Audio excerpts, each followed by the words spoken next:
Hello, আসসালামু আলাইকুম। আজকে আমার মা একটা সুন্দর রান্না করবে, সবাই দেখবেন।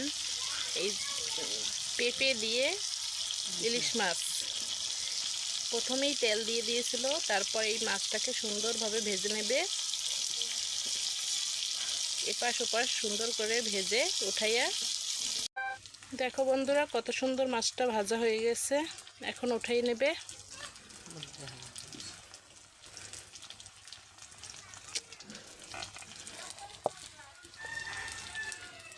এখন দিয়ে দিল নতুন কড়াই।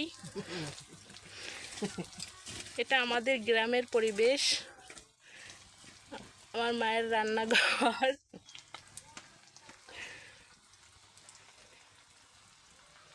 এখন কড়াই গরম হয়ে গেছে, এর মধ্যে দিয়ে দিল সয়াবিন তেল, তারপরে দেবে পেঁয়াজ কুচি,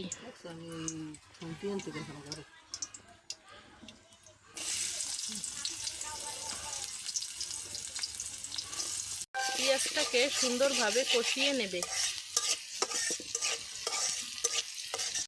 এরপরে পেঁয়াজ ভাজা হয়ে গেছে, এর মধ্যে দিয়ে দিল লবণ, সেটা দেখাইতে ভুলে গেছি।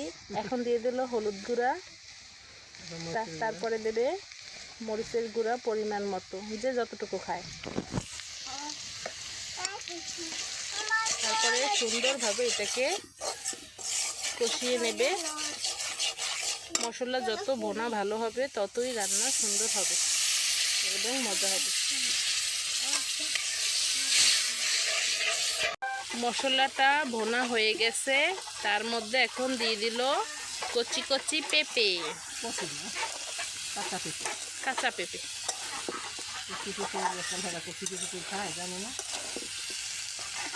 তারপর এটাকে সুন্দরভাবে কষিয়ে নেবে।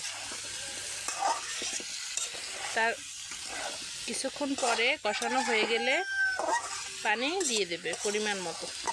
সবজিটা, পেঁপেটা সুন্দরভাবে কষিয়ে নেওয়া হয়ে গেছে। এখন মা গরম পানি করে নিয়েছে, সেটা পরিমাণ মতো দিয়ে দেবে, যেন পেঁপেটা তাড়াতাড়ি সিদ্ধ হয়ে যায়।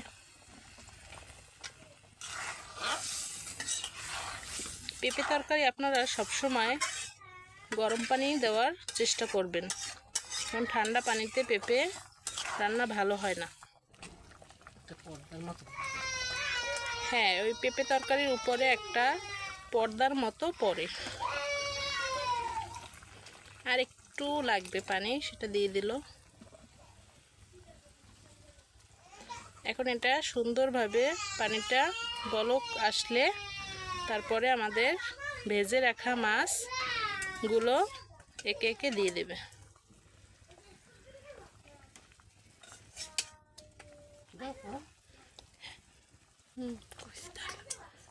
দিয়ে দাও মা সব মাছ। এই রান্নাটা খুবই সুস্বাদু হয়, আপনারা করে খাবেন, অনেক মজা হয়। আমাদের বাসার সবাই পছন্দ করে এই রান্নাটা।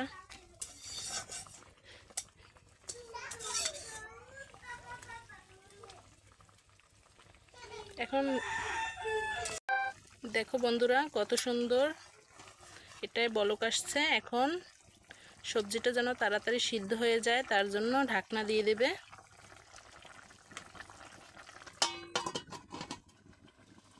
এখন কিছুক্ষণ রান্না হোক, তারপরে তোমাদের দেখাচ্ছি। দেখো বন্ধুরা, কত সুন্দর একটা কালার আসছে, অনেক সুন্দর হয়েছে। রান্না শেষ, এখন এটা একটা বাটিতে ঢেলে নেবে। ঢালো মা।